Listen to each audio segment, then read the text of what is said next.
정부가 내일과 모레 이틀간 전세기를 투입해 중국 우한에 고립된 우리 국민을 국내로 데려올 예정인 가운데 당초 방침과 달리 기침이나 열 등 증상이 있는 사람도 비행기에 따로 태워 귀국시킬 방침인 것으로 YTN 취재 결과 확인됐습니다. 신종 코로나 바이러스 감염증 확산 속도가 점차 빨라지고 있습니다. 중국의 신종 코로나 확진 환자는 6천 명에 육박하고 사망자도 132명으로 늘었습니다. 여기에 의심 환자 수도 9천 명이 넘어 환자 급증세는 당분간 계속될 것으로 보입니다. 신종 코로나가 전 세계로 확산하고 있는 가운데 일본과 독일에서 중국 우한에 다녀온 적이 없는 내국인이 바이러스에 감염된 것으로 확인됐습니다. 모두 중국인과 접촉해서 발생한 사람 간 전염 사례로 지역 사회 내 감염이 확인되면서 우려가 커졌습니다. 경제 상황에 대한 소비자 인식을 파악하는 소비자 심리지수가 이번 달 104.2를 기록해서 지난 2018년 6월 이후 최고치를 기록했습니다. 이번 조사에 신종 코로나 사태는 반영되지 않았지만 주택가격 전망은 정부의 안정화 대책에 힘입어 하락했습니다. 바른미래당 운영과 관련해 손학규 당대표와 이견을 보이고 안철수 전 의원이 잠시 뒤 탈당 기자회견을 갖습니다. 안 전 의원은 회견에서 당을 떠난다는 뜻과 함께 신당 창당이나 다른 당과 연대 여부 등 앞으로 행보에 대해서도 밝힐 것으로 보입니다. 선거 개입 의혹을 수사하는 검찰이 이광철 청와대 민정비서관을 소환했습니다. 이 비서관은 2018년 김기현 전 울산시장 측근 비리 첩보의 생산과 이첩 과정에 개입한 혐의를 받고 있습니다. 임종석 전 대통령 비서실장도 내일 검찰에 출석해 조사받을 예정입니다. 네, 시청자 여러분 안녕하십니까? 1월 29일 뉴스앤이슈 시작합니다. 네, 자, 바른미래당 안철수 전 의원 이제 곧 자신의 거취와 관련한 입장을 표명하겠는데요. 자, 현장으로 가보겠습니다.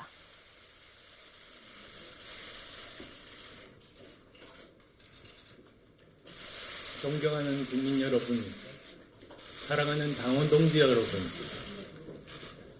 저는 오늘 비통한 마음으로 바른미래당을 떠납니다. 어제 손학규 대표의 기자회견 발언을 보면서 저는 바른미래당 재건의 꿈을 접었습니다. 2년 전 저는 거대 정당의 낡은 기득권 정치를 넘어 영원한 화합과 국민 통합으로 정치를 한 발짝 더 미래로 옮겨보자고 하는 신념으로 바른미래당을 만들었습니다. 저는 지난 지방선거 때도 제 온몸을 다 바쳐 당을 살리고자 헌신했습니다. 그러나 당은 지방선거 이후에도 재건의 기반을 만들지 못한 채 매홍과 질곡 속에 갇혔습니다. 내부 통합도 혁신도 국민께 삶의 희망과 비전도 제시하지 못하는 정당이 되었습니다. 소속 의원 개개인의 높은 역량은 기성 정치 질서에 묻혀버렸습니다. 그 결과는 총선이 77일 남은 이 시점에서 21대 총선에 나설 바른미래당 예비 후보자가 20여 명에 불과하다는 참담한 현실로 다가와 있습니다. 존경하는 당원 동지 여러분, 저는 대한민국이 이렇게 가서는 안 된다. 이렇게 해서는 대한민국의 미래가 없다는 걱정과 책임감으로 오랜 숙고 끝에 정치 재개를 결심했습니다. 국민들은 매일매일의 삶이 불행하고 당장 내일에 대한 희망도 잃어버린 지 오래입니다. 그런데 기득권 정치는 오히려 국민을 분열시키고 편갈라 싸우게 하면서 자기 정치 세력 먹여 살리기에만 몰두하고 있습니다. 저는 이것을 차마 그대로 두고 볼 수 없었습니다.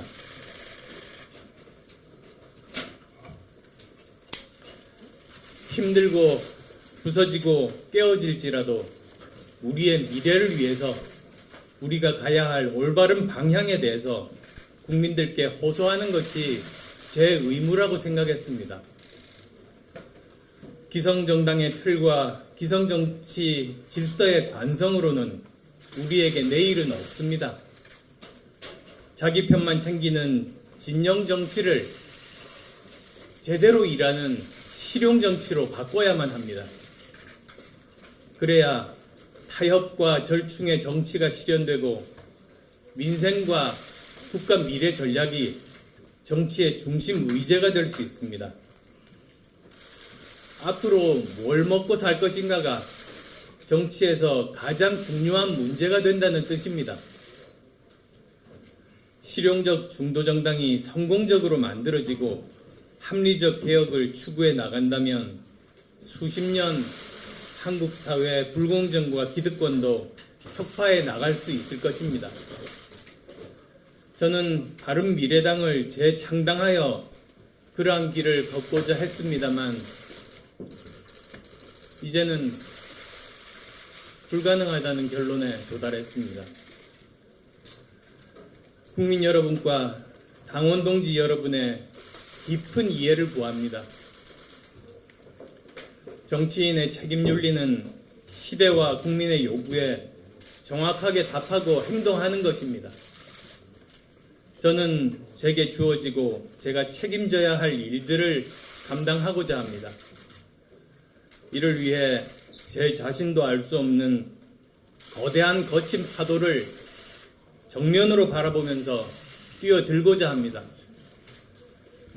하나의 물방울이 증발되지 않고 영원히 사는 방법은 시대의 바다, 국민의 바다 속으로 뛰어드는 것이기 때문입니다. 설사 영원히 사라진다고 해도 그 길이 옳다면 저는 결코 주저하지 않겠습니다. 증오와 분열을 넘어 화해와 통합의 정치로 미래를 열고자 하는 제 초심은 갈수록 뚜렷해지고 있습니다. 삶이 고단한 분들께 작은 희망이라고 드리고자 하는 초심에도 추호도 변함이 없습니다. 저의 길은 더 힘들고 외로울 겁니다. 그러나 초심을 잃지 않고 진인사 대천명, 어떠한 결과가 나오든 국민의 뜻이 하늘의 뜻입니다.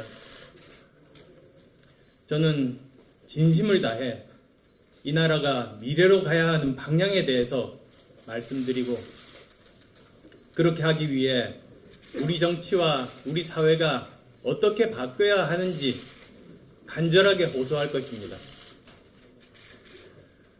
안전하고 공정한 사회, 제대로 일하는 정치를 통해 국민이 행복한 나라가 되는데 제 모든 것을 바치겠습니다.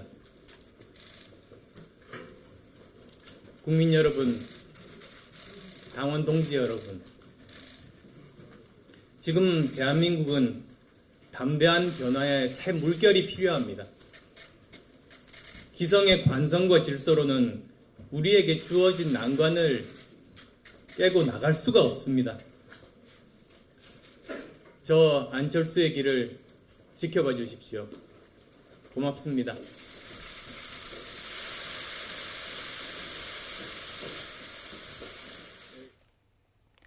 네, 안철수 전 의원의 탈당 기자회견 보고 오셨습니다. 그제 안철수 전 대표가 손학규 대표의 퇴진을 요구했고요. 손 대표가 어제 바로 거부 의사를 밝혔는데 이에 대한 답입니다. 손학규 대표의 발언을 보면서 바른미래당 재건의 꿈을 접었다, 이런 얘기가 있었습니다. 네, 그동안 다양한 선택지가 이제 거론이 됐었는데 하나는 삭제가 된 상황이고 보수 통합으로 가느냐 아니면 독자 신당을 선택을 하느냐, 이 부분에 대해서 구체적인 거론은 하지 않았습니다. 초심을 잃지 않겠다, 국민의 뜻에 따르겠다, 이 정도의 이야기를 했는데 향후 행보 더 지켜봐야 할 것 같습니다. 네, 앞으로 안철수계 의원들이 또 줄줄이 탈당하게 될지 여러 가지 변수는 저희가 전해지는 대로 다시 전해드리겠습니다. 국회로 가보겠습니다. 더불어민주당이 미투 파문으로 당을 떠난 총선 영입인재 원종건 씨 논란에 대해서 거듭 고개를 숙였습니다. 자유한국당은 공천관리위 회의를 열어서 현역 컷오프 기준을 논의합니다. 국회 취재기자 연결하겠습니다. 우철희 기자. 네, 국회입니다. 민주당의 총선 영입인재 원종건 씨 미투 파문 계속되고 있는데요. 이해찬 대표가 직접 진화에 나섰다고요? 네, 그렇습니다. 이해찬 대표가 직접 공개적으로 사과했습니다. 영입 인재가 사퇴하는 불미스러운 일이 있었다면서 당 대표이자 인재영입위원장으로서 국민께 심려를 끼쳐 송구하다고 밝힌 겁니다. 철저한 진상조사와 향후 영입할 인재들에 대한 사전 점검 강화도 약속했습니다. 총선을 위해 영입한 인재들을 둘러싸고 부실 검증과 같은 잡음이 계속 불거지자 확실하게 끊고 가야 한다는 판단이 작용한 것으로 보입니다.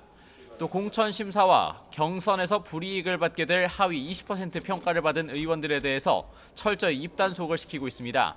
윤호중 사무총장은 소속 의원들에게 하위 평가에 대한 언론의 취재 요구에 긍정도 부정도 아닌 입장을 견지해달라는 내용의 문자 메시지를 보냈습니다. 평가 취지는 해당 의원들에게 경선 기회를 보장하는 데 있지 정치인으로서 명예를 실추시키는 데 있지 않다고 설명하면서 단일 대우를 갖추자고 설득했습니다. 네, 한국당도 이 총선 준비에 바쁜 상황입니다. 현역 컷오프 기준을 논의한다고요? 네, 한국당은 오늘 공천관리위 3차 회의를 엽니다. 특히 이 자리에서는 현역 공천 배제, 그러니까 컷오프 기준이 논의될 예정입니다. 한국당 공천관리위는 이미 현역 의원들에 대해 여론조사를 실시하겠다고 밝힌 만큼 여론조사 등을 물갈이 밑바탕으로 삼아서 구체적인 기준들을 정할 전망입니다. 이미 당 총선 기획단에서 현역 30% 컷오프 또 전체 50% 물갈이를 기준으로 정했고 김형호 공천관리위원장도 이보다 높은 수준의 인적 쇄신의 필요성을 밝힌 상태입니다. 컷오프 대상이 되는 현역 의원들의 거센 반발을 넘어설 수 있을지 관심입니다. 동시에 한국당과 새로운 보수당 사이의 통합 논의도 계속되고 있는데요. 이번 달이 끝나기 전에 양당 간의 큰 틀의 합의가 이뤄지고 황교안 대표와 유승민 보수재건위원장이 만날 거라는 전망도 조심스레 나오고 있습니다. 지금까지 국회에서 YTN 우철입니다. 청와대 하명 수사와 선거 개입 의혹을 수사하는 검찰이 오늘 이광철 민정비서관을 소환해서 조사하고 있습니다. 검찰은 가급적 인사 발령 전에 핵심 인물을 기소할 방침인 것으로 알려졌는데 이를 두고 또다시 법무부와 검찰이 충돌할 것으로 보여서 긴장감이 커지고 있습니다. 취재기자 연결하겠습니다. 박서경 기자. 네, 서울중앙지검입니다. 예, 먼저 몇 차례 소환에 불응했던 것으로 알려진 이광철 민정비서관, 오늘 검찰에 출석했군요. 네, 서울중앙지검 공공수사 2부는 오늘 오전 10시 20분쯤부터 이광철 청와대 민정비서관을 불러 조사하고 있습니다.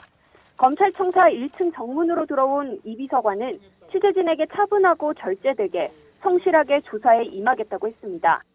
또 자신이 몇 차례 소환에 불응했다는 보도가 있었지만 검찰의 출석 요구에 대해 명시적인 입장을 밝혀왔다며 일부러 피한 사실은 없다고 강조했습니다. 이어 누가 어떤 이유로 반쪽 사실만 흘리고 있는지 궁금하다며 애둘러 검찰을 비판했습니다. 이 비서관은 지난 2018년 지방선거 당시 청와대 민정비서관실 선임행정관으로 재직하면서 김기현 전 울산시장 측근 비리 첩보 생산과 이첩 과정에 개입한 혐의를 받고 있습니다. 검찰은 이 비서관을 상대로 송병기 전 울산부시장의 제보를 재가공해 첩보 형태로 경찰에 전달한 구체적인 경위와 경찰 수사 과정에 개입했는지 여부 등을 집중적으로 확인할 방침입니다. 검찰은 지난 20일에 소환 조사했던 송철호 울산시장도 오늘 피의자 신분으로 다시 불러 조사할 예정이었는데요. 송 시장은 오늘 건강상의 이유로 불출석하겠다는 입장을 검찰에 전한 것으로 알려졌습니다. 울산시청 측은 송 시장이 서울에 올라간 것은 사실이지만 가족 일로 갔을 뿐이고 검찰 출석 계획은 애초에 없었다고 설명했습니다.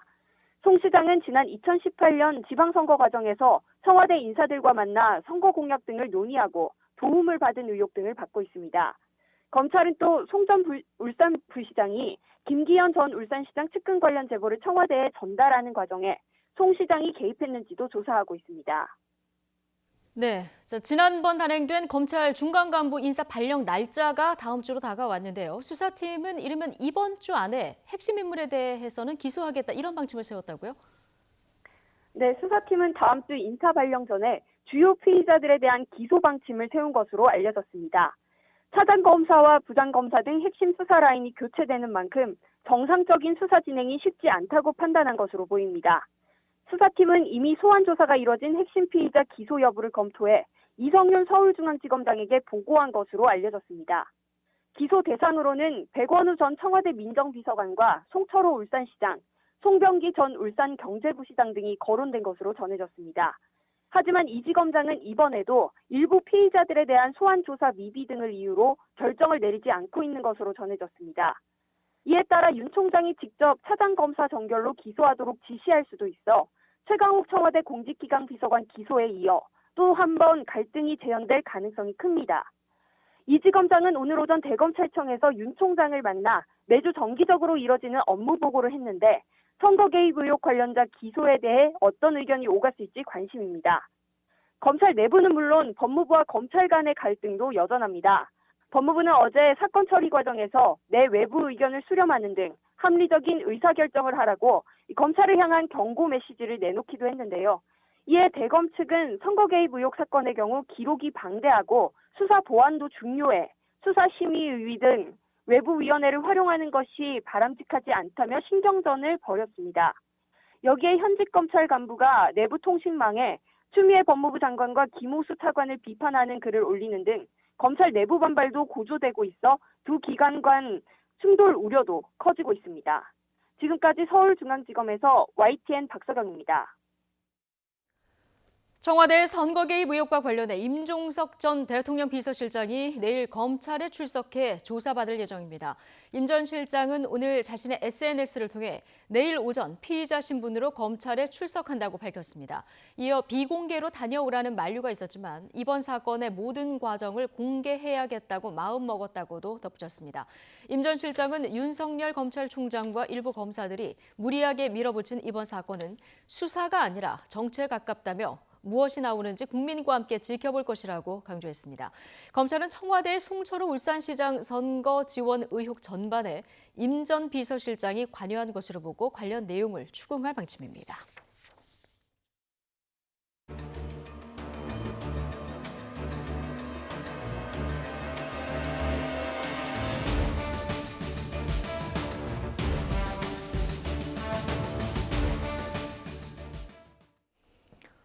네, 오늘도 중국에서는 신종 코로나 바이러스 확진자와 이로 인한 사망자가 또 급증했습니다. 신종 코로나 바이러스의 확산세가 일주일 이상 계속될 수도 있다 이런 전망도 나오고 있는데 관련 소식 중국 베이징 연결해서 알아보겠습니다. 강성웅 특파원. 네, 중국 베이징입니다. 예, 오늘 중국 당국의 새로운 통계가 또 나왔네요. 그렇습니다. 중국 국가위생건강위원회는 오늘 오전에 어제 자정까지 신종 코로나 확진자가 5,974명, 사망자는 132명으로 늘었다고 발표했습니다. 지난 2003년 사스 창궐 당시 중국 본토에서만 5,100명의 확진자가 나왔고 이 가운데 336명이 숨졌는데 확진자 수는 이미 사스 때를 넘어섰습니다. 그런데 중국의 신종 코로나 바이러스 확진자 수는 지금도 하루에 1,000명 이상씩 계속 증가하는 심각한 상황입니다. 오늘 통계를 보면 하루 전보다 확진자는 1,459명, 사망자는 26명이 늘어났습니다. 이 확진자는 어제 늘어난 수치 1,771명과 비교해서 증가분만 보면 조금 줄었습니다. 그러나 사망자 증가 숫자는 어제의 26명과 똑같습니다. 전체적으로 여전히 급증하는 증가 추세다 이렇게 볼 수가 있습니다. 지역별로는 확진자의 절반가량이 진원지인 우한 주변에서 계속 나오고 있고 사망자는 이미 중증 환자가 많이 있는 우한 지역에서 거의 대부분인 25명이 발생했습니다. 네, 최초 발병지인 중국에서 이 신종 코로나 바이러스의 확산세가 좀 꺾여야 할 텐데 앞으로 일주일 더 간다. 이건 어떤 근거에서 나온 얘기입니까? 네, 중국에서 호흡기 전염병 최고 권위자로 꼽히는 이 중난산 공정원 원사가 신화통신과의 인터뷰에서 밝힌 내용입니다. 중난산 원사는 지난 2003년 사스 확산을 차단하는 데 공을 세운 전문가로 알려져 있는데 신종 코로나 바이러스가 앞으로 일주일에서 열흘 사이에 최고조에 달할 것이다 이렇게 전망했습니다. 중난산 원사는 그러나 정점에 도달하는 시점을 확실하게 추정하기는 어렵다고 인정했습니다. 이번 신종 코로나 바이러스의 예방과 통제를 위한 중국 전문가 팀의 팀장으로 임명되기도 한 중난산 원사는 또 정점을 지난 이후에는 대규모 증가는 없을 거다 이렇게 말했습니다.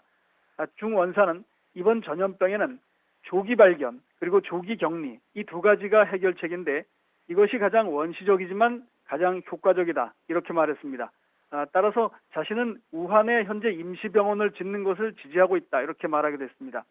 물론 우한 지역에서는 병원 내 감염을 줄이는 것도 지금 중요한 시점이고 사망자를 줄이기 위해서 감염병 전문가뿐이 아니라 중증 환자 치료 전문가도 배치해야 된다. 이런 말도 했습니다. 자, 중국 당국의 대응이 어느 때보다 중요한데요. 새로 나온 내용이 있습니까? 어제 대책과 크게 차이는 없는 것 같습니다. 일단 우한에 다른 지역 의료 인력 6천 명을 이미 보냈다 이렇게 밝혔습니다. 기존보다 더 늘린 숫자입니다. 가장 심한 것부터 잡아보겠다라는 게 중국의 생각입니다. 그리고 우한 외곽에 짓고 있는 2개의 야전병원 이번 주 일요일에 하나가 완공이 되고 다음 주 수요일쯤 하나가 더 완공된다 이렇게 신화통신이 보도했습니다. 이것도 조금 당겨진 겁니다. 이렇게 되면 다음 주부터는 우한을 포함한 후베이 지역에서부터 상황이 좀 나아지지 않겠나 하는 것이 중국 당국의 기대입니다. 아울러 사람들의 이동을 제한하는 조치가 계속 확대되고 있습니다. 중국 정부는 춘제 명절 연휴를 연장을 한 데 이어서 각 지역별로 추가로 일주일을 더 연장하는 사례가 늘고 있습니다. 상하이시에 의해서 중국 동부의 장수성 정부는 관내 기업들의 다음 달 9일 밤 12시 이전에는 업무를 재개하지 말라 이런 지침을 발표했습니다. 인구가 많은 다른 지방 정부들도 잇따라 연휴 연장에 나설 것으로 보입니다. 중국의 일부 지방교육 당국은 이미 초, 중, 고등학교의 개학을 이보다 일주일이 더 늘어난 2월 17일까지로 연장을 했습니다. 오늘은 중국 공안에서 도로를 이용한 여행을 자제해달라 이렇게 촉구하기도 했습니다. 지금 중국인들은 거의 대부분이 집 밖 외출을 못하는 사실상의 자가 격리 상태에서 전염병이 가라앉기만을 불안한 마음으로 기다리고 있습니다. 지금까지 베이징에서 YTN 강성웅입니다. 네, 프랑스와 독일, 캐나다 등 세계 곳곳에서도 신종 코로나 바이러스 확진자가 계속 늘고 있습니다. 바이러스는 있는데 증상이 나타나지 않는 잠복기 전파에 대해서 그동안 신중한 입장을 보여온 세계보건기구 WHO는 다른 사람이 감염될 가능성이 있다고 공식적으로 밝혔습니다. 보도에 이종수 기자입니다. 프랑스에서 네 번째 신종 코로나 바이러스 확진자가 발생했다고 프랑스 보건당국이 밝혔습니다. 우한이 있는 중국 후베이성 출신의 중국인 노인입니다. Nous venons d'être informés que nous avons ce soir un 4e cas confirmé. Il s'agit d'un touriste âgé qui est actuellement hospitalisé en réanimation à Paris. Son état clinique est donc sévère. 유럽 국가 가운데 처음으로 신종 코로나 바이러스 감염자가 확인된 프랑스에서 상태가 위중한 사례는 이번이 처음입니다. 앞서 확인된 2명은 중국 우한 출신의 31살, 30살 남녀 여행객입니다. 다른 한 명은 48살 중국계 프랑스인으로 중국에서 잠시 우한에 체류했습니다. 독일에서도 미넨 인근에서 신종 코로나 바이러스 환자가 추가로 발생했습니다. 확진된 환자들은 첫 환자의 감염과 연관성이 있는 것으로 나타났습니다. 중국 상하이에서 출장 온 회사 동료 중국 여성에게 감염된 첫 환자와 같은 자동차 장비 업체에서 일하고 있습니다. 캐나다에서도 우한을 방문했던 40대 남성이 감염돼 확진자가 늘었습니다. 미국과 태국, 홍콩, 타이완, 싱가포르도 확진자 수가 계속 증가 추세입니다. 세계보건기구 WHO는 신종 코로나 바이러스 감염증과 관련해 무증상 감염자도 바이러스를 옮길 가능성이 있다고 밝혔습니다. The incubation period you're referring to is can be anything between 1 and 14 days. That's what the experience so far shows. And yes, that means people can transmit the virus within this time. 세계보건기구 측은 이와 함께 신종 코로나 바이러스가 크게 확산할 경우를 준비해야 한다고 밝혀 국제적인 비상사태 선포 가능성을 배제하지 않았습니다. YTN 이종수입니다.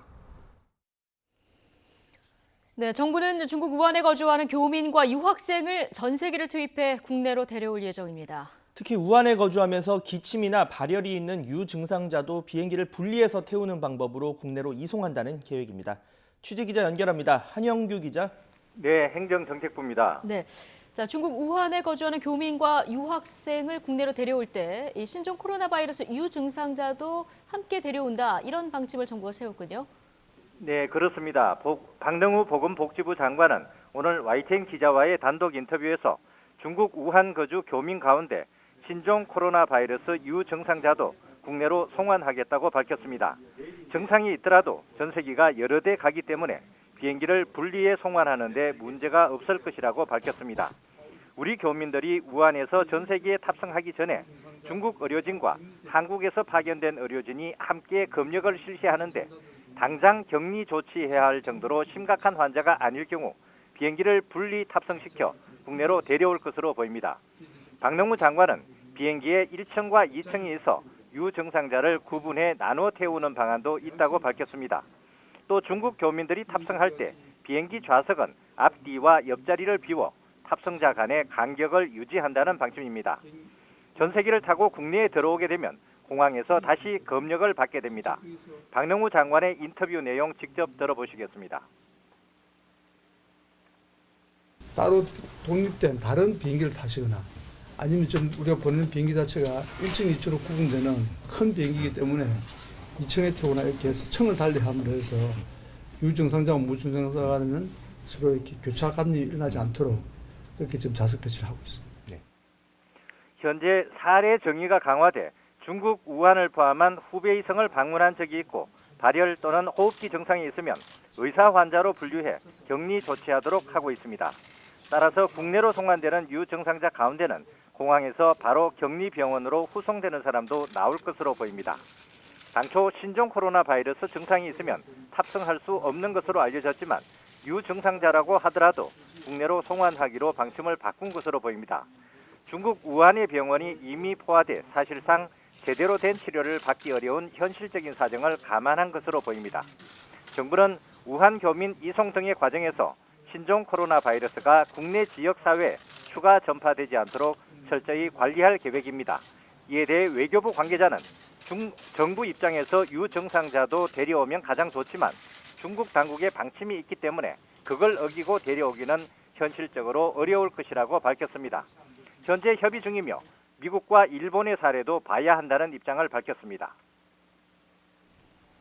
네, 이런 가운데 우한 거주 교민들을 데려오기 위한 전세기 내일과 모레 투입될 예정이죠?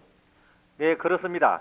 정부는 내일과 모레 이틀 동안 전세기 4대를 투입해 중국 우한에 거주하는 교민과 유학생 700여 명을 국내로 데려올 예정입니다. 다만 중국 측과의 협의 결과에 따라 일정은 다소 조정될 여지가 있습니다. 국내로 송환된 교민들은 국가가 지정한 시설에서 2주간 격리될 예정입니다. 공무원 교육시설이 거론되고 있지만 지역 주민의 반발을 감안해 구체적인 장소를 공식 발표하고 있지는 않습니다.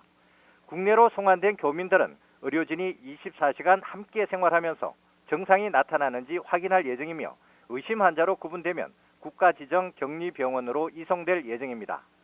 다만 중국 국적을 가진 가족은 전세기에 탑승할 수 없어 일부는 최종 단계에서 탑승을 포기하는 사람도 나올 것으로 보입니다. 지금까지 YTN 한윤규입니다. 네, 자국민을 귀국시키기 위해서 일본 정부가 우한 현지에 보낸 전세기는 오늘 오전에 일본으로 돌아왔습니다. 이 전세기로 200여 명이 귀국했는데 전원 병원으로 옮겨져 바이러스 검사를 받게 됩니다. 도쿄 연결합니다. 황보연 특파원. 네, 도쿄입니다. 네, 자, 일본 전세기가 오늘 오전에 도착했다고요? 네, 그렇습니다. 오전 8시 45분쯤 도쿄 하네다 공항에 도착했습니다. 이 전세기는 우한에 거주하는 자국민을 귀국시키기 위해 일본 정부가 처음으로 현지에 파견한 겁니다. 어젯밤 8시 반쯤 이 전세기가 하네다 공항을 출발해 자정쯤 중국 우한 공항에 도착했고 이후 현지에 있는 일본인들을 태운 뒤 약 12시간 만에 다시 돌아온 겁니다. 이 전세기에는 우한에 거주하던 일본인 206명이 탑승했습니다. 일본 정부 사전 조사에서 전체 귀국 희망자는 650명 정도로 파악됐는데 1차로 이들 206명만 먼저 선발해 귀국했습니다. 이들은 신종 코로나 바이러스의 진원지로 알려진 우한 수산시장 부근과 우한 공항 근처에서 거주해온 사람들입니다. 즉 신종 코로나 감염 위험성이 상대적으로 높은 사람들을 먼저 귀국 조치한 셈입니다. 일본 정부는 통상 입국 절차를 진행하는 터미널이 아닌 별도의 터미널에서 이들에 대한 입국 절차를 진행했습니다. 오늘 귀국한 사람 가운데 현지 상공회의소 관계자 2명이 따로 공항에서 기자회견을 가졌는데요. 이들은 현지에서 상당히 불안했지만 귀국하게 돼서 마음이 놓인다고 말했습니다. 또 우한 현지에서는 대부분 생필품을 구입할 때를 제외하고는 외출을 하지 않았다고 말했습니다. 이들은 일본으로 돌아오는 전세기 안에서 의료진으로부터 1차적으로 열이 있는지 기침 증세는 없는지 등을 검사받았습니다. 그 결과 한 명은 발열, 또 한 명은 기침 증세를 보였다고 현지 언론이 전하고 있습니다. 이 두 사람은 전세기 안에서 다른 사람들과는 분리된 별도의 자리로 옮겨 앉아 귀국한 것으로 전해졌습니다. 오늘 귀국한 전원은 일단 병원으로 이송돼 여기서 바이러스 검사와 정밀 건강검진을 받게 됩니다. 특히 발열과 기침 증세를 보인 2명은 일본 정부 지정 감염증 병원으로 따로 옮겨져 특별 관리를 받을 것으로 보입니다. 귀국자들은 앞으로 자택이나 방역당국이 마련한 숙소 등에서 2주 동안 머물며 방역당국의 체크를 받게 됩니다. 일본 정부는 귀국을 희망하는 자국민 400여 명이 여전히 우한에 머물고 있어 전세기를 추가로 보내는 방안을 중국 측과 협의하고 있는 것으로 알려졌습니다. 지금까지 도쿄에서 YTN 홍보연입니다. 네, 신종 코로나 바이러스 4번째 확진자가 발생한 평택은 지역사회 긴장감이 높아졌습니다. 발병자가 확진 전까지 평택에 머물면서 병원 등을 오간 것으로 확인됐기 때문인데 지금 평택에 나가 있는 취재기자 연결해서 자세한 현장 상황 알아보겠습니다. 김민성 기자. 네, 평택 송탄터미널에 나와 있습니다. 네, 지금 김 기자가 나가 있는 송탄터미널도 확진자가 거쳐간 곳이죠? 예, 그렇습니다. 이곳 송탄터미널은 신종 코로나 바이러스 4번째 환자가 중국에서 귀국해 자택으로 가는 길에 들른 중간 경유지입니다. 게다가 터미널이라는 특성상 불특정 다수의 사람들이 많이 오가는 곳이어서 감염 우려가 큰 곳인데요. 이 때문에 이곳 터미널을 오가는 사람들 대부분 마스크를 쓰고 있고 근무자들도 마찬가지입니다. 이미 언론을 통해서 4번째 신종 코로나 바이러스 확진자가 이곳을 거쳐갔다는 소식이 전해진 상태여서 긴장감마저 감도는 분위기입니다. 평일이기도 하지만 확진자 발생 소식까지 전해져서인지 이곳 터미널을 오가는 사람은 많지 않아 한산하다는 느낌까지 들 정도입니다. 평택은 평택항 여객터미널 등을 통해 중국인들도 많이 오가는 지역이어서 주민들의 불안이 큰데요. 그러나 지자체와 보건당국은 확진자 이동 경로에 대한 방역과 소독을 모두 완료했고 접촉자들에 대한 역학조사도 진행하고 있다며 지나친 불안감을 가질 필요는 없다고 강조하고 있습니다. 시민들도 불안감을 보이고 있지만 크게 동요하는 모습 없이 개인 위생에 신경 쓰며 차분한 일상을 이어가는 모습입니다. 네, 이동 경로에 대한 이 소독 그리고 방역했다는 소식 전해주셨고, 자 그런데도 이 평택 지역 어린이집들은 또 이미 휴원에 들어간 상태죠? 예, 그렇습니다. 설 연휴 기간 동안 신종 코로나 바이러스 4번째 환자가 평택에서 나왔다는 사실이 전해지면서 평택시는 연휴가 끝나는 어제부터 어린이집 휴원령을 내렸습니다.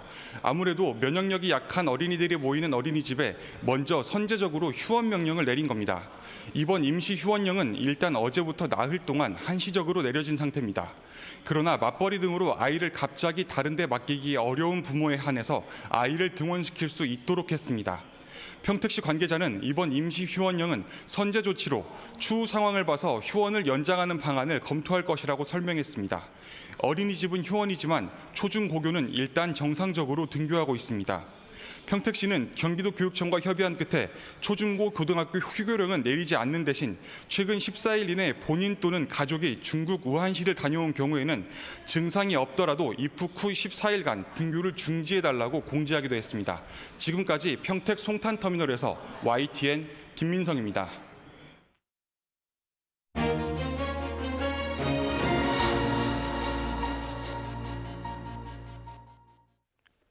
네, 말씀드린 대로 이 신종 코로나 바이러스가 전 세계로 확산하고 있습니다. 특히 우한 방문 경험이 없는데도 확진 판정을 받은 환자들이 나오면서 국민적인 불안감도 커지고 있는 그런 상황입니다. 엄중식 가천대 길병원 감염내과 교수 연결해서 좀 더 자세한 이야기 들어보겠습니다. 교수님 나와 계시죠? 네, 안녕하십니까? 네, 안녕하세요. 자, 일단 이 추가 확진 환자 상황부터 살펴보겠습니다. 어제 일본 같은 경우는 이 환자가 우한에 가본 적도 없는 인물이다 이런 보도가 나왔는데요. 네, 교수님.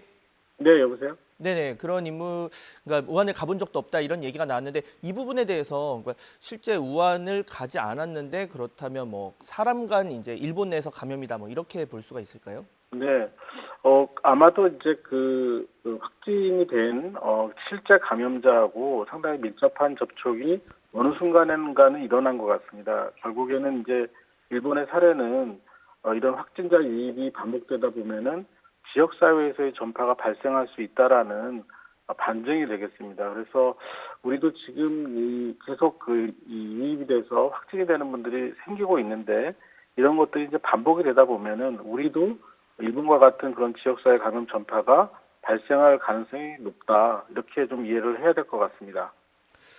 그런데 지금 뭐 이 환자가 이 접촉한 이 사람들 중에서 뭐 증상이 있는 사람은 없었다.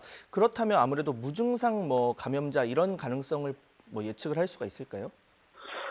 가능성은 열어둬야 되겠지만 이제 증상이 없는 사람이 실제로 이 주변에 있는 그리고 밀접 접촉을 하지 않은 사람에게 전파를 시킬 가능성은 이론적으로는 가능하지만 현실적으로는 굉장히 어렵다고 봅니다. 그래서 실제 이런 무증상 감염인이 전파 뭐 이런 것들에 대해서 너무 무게를 두지 않았으면 하고요. 지금 집중해야 될 것은 실제 이제 중국 방문력이 있고 그런 상태에서 증상이 발생하는 분들을 가급적 빨리 차단해서 빨리 격리를 하고 그래서 지역사회 감염 전파를 차단하는 것이 무엇보다 중요하다고 생각을 합니다.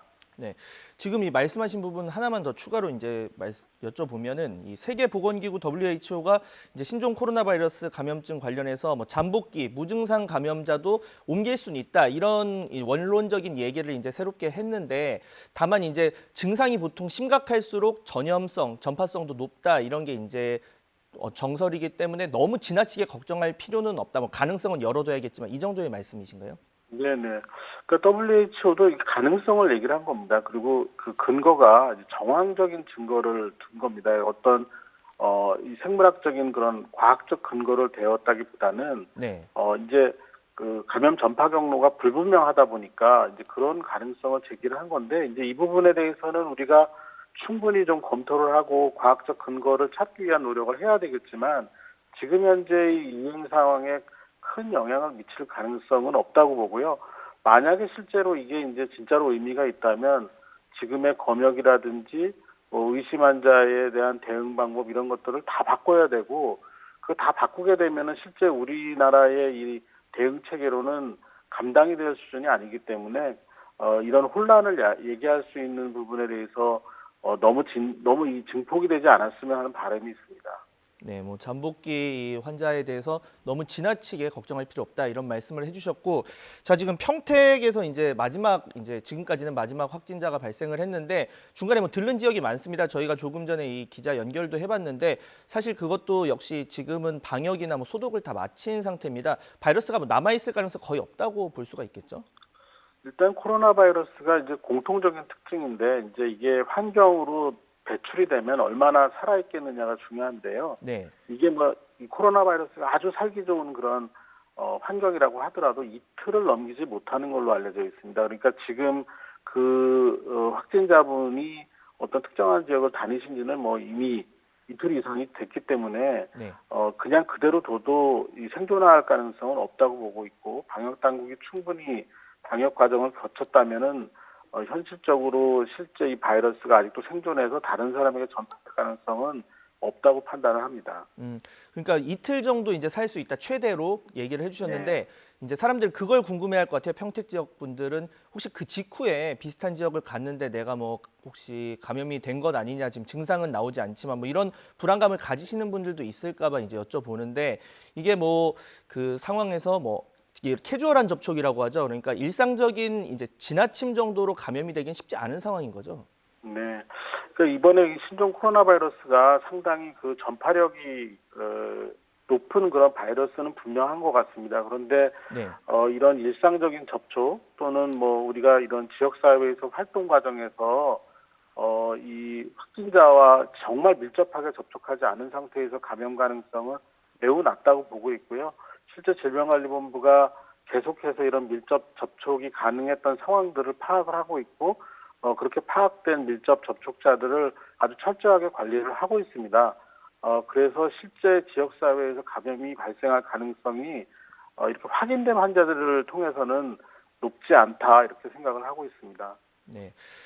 지금 뭐 신종 바이러스다 보니까 이 확인되지 않은 정보들이 굉장히 많이 난립을 하고 있는 그런 상황입니다. 지금 뭐 각막을 통해서 전염이 된다 이런 얘기가 있어서 일부 사람들은 눈을 마주치면 옮는 게 아니냐 뭐 이런 얘기까지 나오고 있는 상황인데 이거는 사실 전혀 좀 근거 없는 얘기인가요? 네. 그 각막을 통한 전파 가능성은 있습니다. 물론. 그런데 이거는 이제 이 감염이 된 분이 기침이나 재채기를 하는 과정에서 이 비말이 실제로 이 눈에 튀어 들어가는 상황이거든요. 그러니까 이런 상황이 생길 수 있는 거는 아주 밀접하게 접촉하는 가족이나 아니면 그 확진자를 진료하는 의료진에서 발생하는 상황입니다. 실제로 이번에 신종 코로나 바이러스가 각막을 통해서 전파된 것 같다라고 말한 분도 환자를 진료하는 의사입니다. 그러니까 이게 일반적인 그런 지역사회에서 생길 가능성은 없는 상황, 아주 특별한 상황이기 때문에 그렇게 우려하실 필요가 없고, 실제로 이렇게 그냥 시선이 마주친다고 해서 전파된다라는 거는 그거는 전혀 맞지 않는 그런 얘기라고 볼 수 있겠습니다. 그러니까 이 영화 같은 데서 보면 혈액이 눈에 튀거나 의료진 눈에 튀거나 아니면 침, 분비물이 눈에 튀어서 이렇게 감염이 될 가능성은 있을 수 있지만 이제 눈만 마주쳐서 된다, 공기 중에 그 정도로 전염이 되는 건 아니다 이런 말씀을 해주셨고, 네네. 자 그렇다면 예를 들어서 헬스장이나 수영장, 목욕탕, 수영장 같은 경우에 혹시 이제 좀 증상이 있는 사람의 침이 물에 섞여서 눈에 네. 들어가는 거 아니냐 이런 걱정을 또 하시는 분들도 있거든요. 이거 네네. 의료적으로 가능한 일일까요? 이제 우리가 수영장, 특히 이제 수영장에 있는 물 같은 경우는 이제 염소 소독이 다 되어 있는 물들이죠. 일정한 수준의 염소 성분이 들어있는 그런 물이 되겠는데, 이제 이런 경우에는 바이러스가 이 수십 초를 생존하기가 어렵습니다. 그러니까 바로 아마 그 파괴가 될 가능성이 매우 높기 때문에 이런 수영장에서의 접촉을 통한 전파 이런 경우도 이론적으로는 가능할 수 있겠지만 현실적으로 일어날 가능성은 없다. 저는 이렇게 판단을 하고 있습니다. 네, 지금 이제 신종 코로나 증상, 유증상자 같은 경우도 우한에 있는 우리 교민들 지금 정부가 데려오겠다 이런 입장을 보이고 있는 상황입니다. 자, 그런데 이제 전 세계 송환 과정에서 또 혹시나 더 퍼지진 않을까 이런 우려를 하시는 분들도 있는데 충분히 이 격리나 분리 조치 가능하겠죠? 예, 그럼요. 그리고 더더군다나 우리 교민이 유증상자라면 우리가 보호를 해야죠. 그리고 치료를 해드려야 되는 거고요. 이송 과정에서 이제 항공기 내에서의 그 자리 배치를 충분한 간격을 벌리고 그분을 태우게 되면은 항공기 내에서의 전파는 굉장히 어렵습니다. 왜냐하면 항공기는 굉장히 강한 압력으로 공기 순환이 매우 빠르게 이루어지는 곳이기 때문에 그런 특성 때문에 항공기에서의 전파 사례가 굉장히 드물고 거의 없다시피 한 이유가 되거든요. 그래서 그 송환 과정에서 적절하게 조치만 한다면 안전하게 송환을 하고 그분을 이제 우리나라에 들어오게 되면은 유증상자에 준해서 확진 검사를 진행하고 격리를 하게 되면 송환 과정에서의 노출이나 이런 문제는 없을 거라고 생각을 합니다. 네, 기본적인 수칙 손 씻기, 마스크 착용 잘 하시면서 계속적으로 이 정보 주시하시면 될 것 같습니다. 자, 지금까지 엄중식 가천대 길병원 감염내과 교수에게 자세한 내용 들어봤습니다. 오늘 말씀 감사합니다. 감사합니다.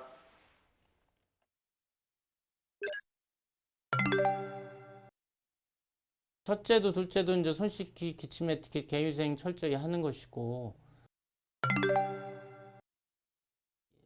마스크는 미세먼지 마스크라고 해서 식약처에서 황사 마스크로 허가한 마스크가 지금 KF80 정도면 일반 국민들이 지금 신종 코로나 바이러스나 독감 예방에 이제 충분하고요.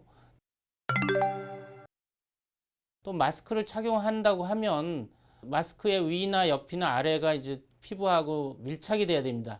거기에 틈이 벌어지면 그쪽을 통해서 바이러스나 이런 감염 우려가 있기 때문에 마스크를 올바로 착용하는 것이 중요합니다.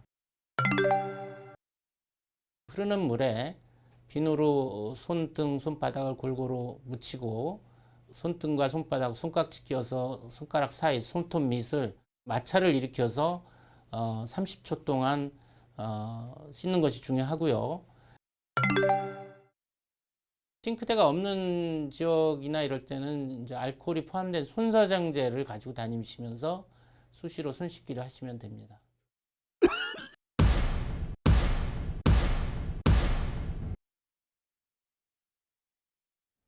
경제 상황에 대한 소비자의 인식을 파악하는 소비자 심리지수가 한 달 만에 상승 전환했습니다. 다만 이번 조사에는 신종 코로나 바이러스 사태는 반영되지 않았습니다.